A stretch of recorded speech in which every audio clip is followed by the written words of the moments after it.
Joseph est l'un des personnages les plus fascinants de la Bible, connu pour son incroyable parcours, marqué par la trahison, l'épreuve, la résilience et la gloire.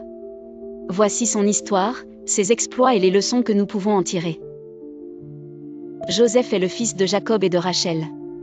Dès son enfance, il est le préféré de son père, ce qui suscite la jalousie de ses frères. Jacob lui offre une tunique multicolore, symbole de son amour et de sa distinction parmi ses frères. Joseph fait des rêves prophétiques dans lesquels il se voit dominer ses frères et même ses parents. Exaspéré, ses frères complotent contre lui et le vendent comme esclave à des marchands ismaélites, qui l'emmènent en Égypte.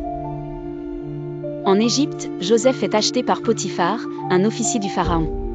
Grâce à son intégrité et à la bénédiction divine, Joseph gagne la confiance de Potiphar et devient intendant de sa maison. La femme de Potiphar tente de séduire Joseph, devant son refus, elle l'accuse faussement et il est jeté en prison.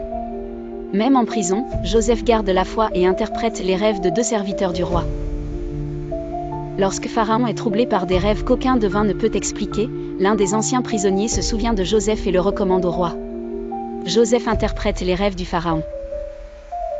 Joseph prédit cette année d'abondance suivie de cette année de famine. Impressionné par sa sagesse, le Pharaon le nomme gouverneur d'Égypte, le plaçant au-dessus de tout le pays, à l'exception du trône. Sous la direction de Joseph, l'Égypte stocke des réserves de nourriture, ce qui lui permet de surmonter la famine.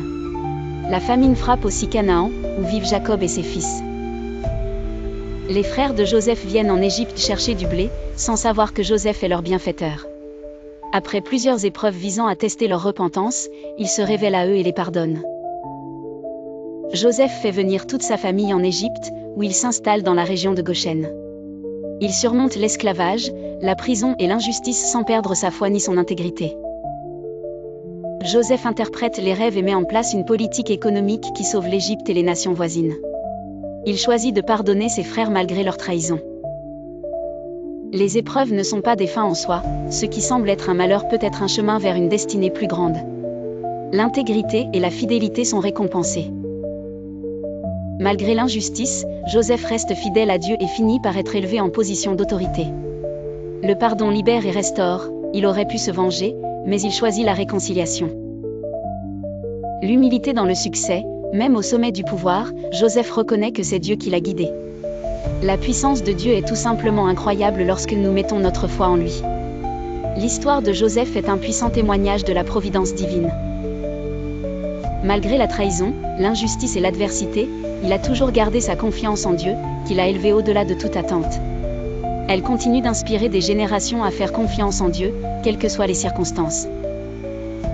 Pour découvrir tous les détails de cette histoire inspirante, je vous recommande de lire le récit dans Genèse 37, puis de Genèse 39 à Genèse 50.